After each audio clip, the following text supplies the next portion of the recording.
আমি পরিষ্কার করে বলছি, মাননীয় মুখ্যমন্ত্রী মমতা ব্যানার্জি যেটা করেছিলেন সেটা প্রয়োজনই ছিল না, সেটা ভোটের জন্য ছিল, সেটা মুসলমানদের কল্যাণের জন্য নয়, সেটা মুসলমানদের অকল্যাণ করার জন্য। মুসলমানদের কারো কারো ধারণা হয়েছে আমাদের এই আধিপত্য চলবে, ভুল ধারণা। এ ধারণাকে ত্যাগ করতে হবে, এই ধারণা থেকে মুক্ত হতে হবে।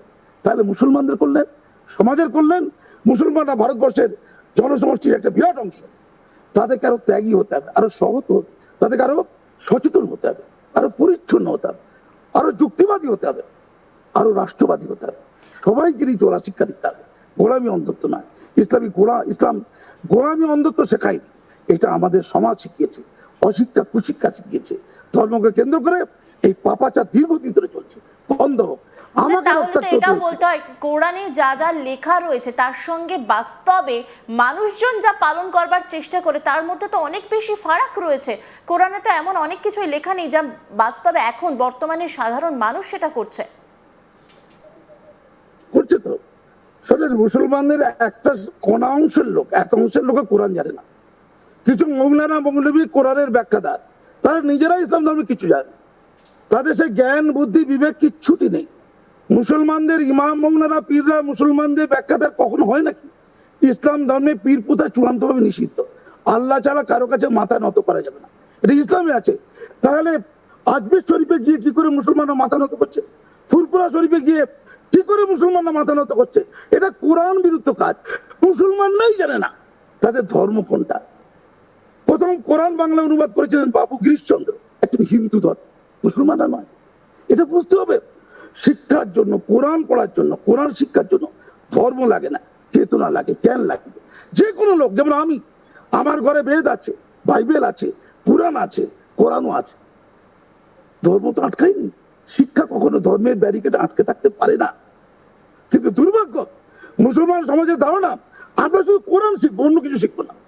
আবার অমুসলমান ধর্মের সমাজেও রয়েছে একটা অংশ, কোরআনকে জানবো না, না জেনেই কথা বলবো।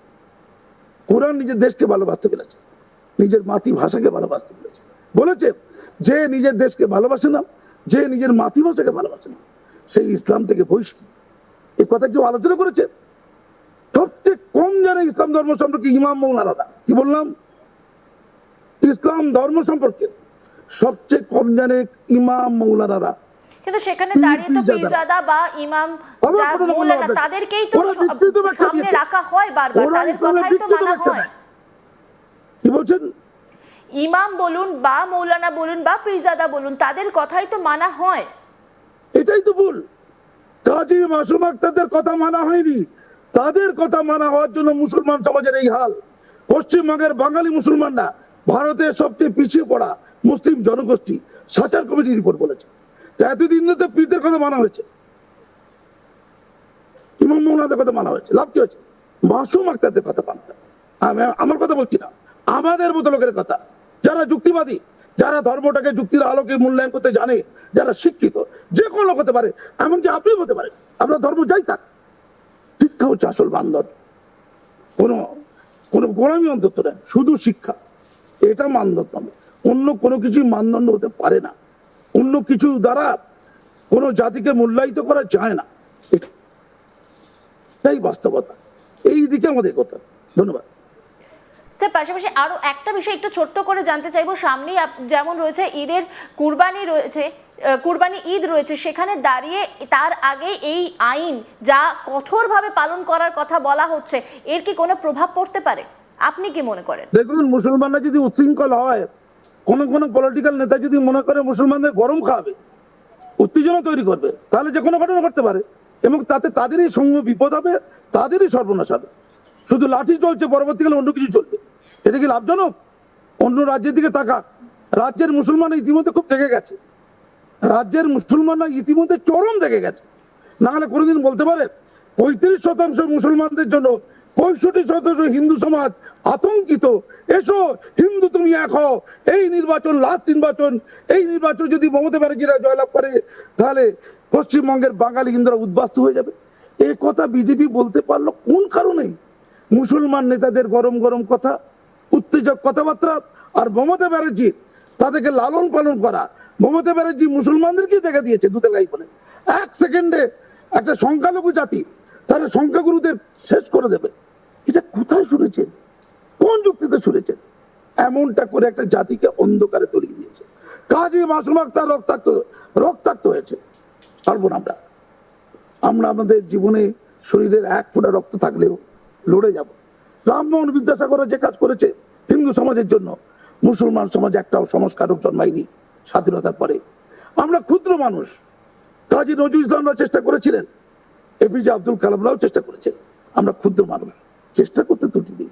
সেই চেষ্টা আমরা জীবন দিয়ে করবো, করে যাব, ভয় পাই না। আপনারা সঙ্গে থাকুন, সমাজ বাঁচবে।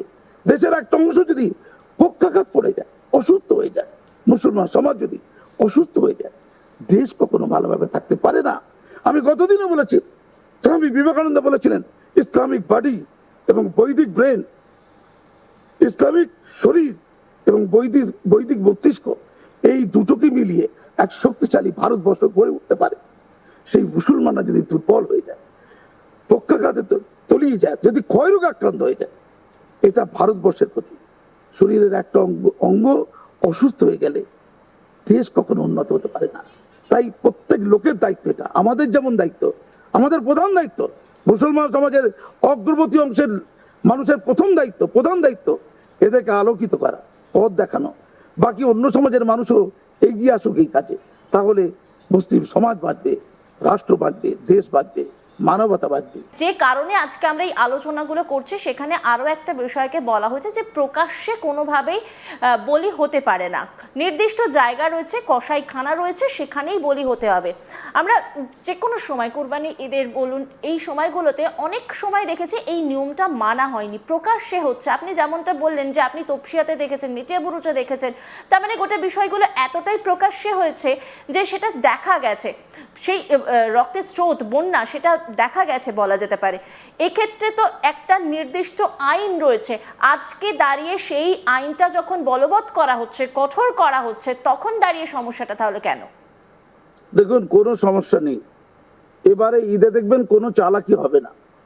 কেউ যদি মনে করে এই যে ইস্যুটাকে করবে, কোনো রাজনৈতিক দল যদি মনে করে এগুলো ধুয়ে দিয়ে তারা পলিটিক্স করবে, মুসলিম ভোটটা নেবে, তারা মূর্খের স্বর্গে বাস করছে। পাপের একটা শেষ আছে, অনিয়ম অব্যবস্থার শেষ আছে।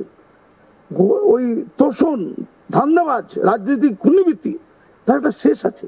আমি পরিষ্কার করে বলে রাখি, দেখুন, একটা জাতি খেতে পাচ্ছে না, মুসলমানদের অন্ন নেই, চাকরি নেই, বাকরি নেই, ব্যবসাপত্র নেই, ক্ষমতায়ন নেই, মর্যাদা নেই।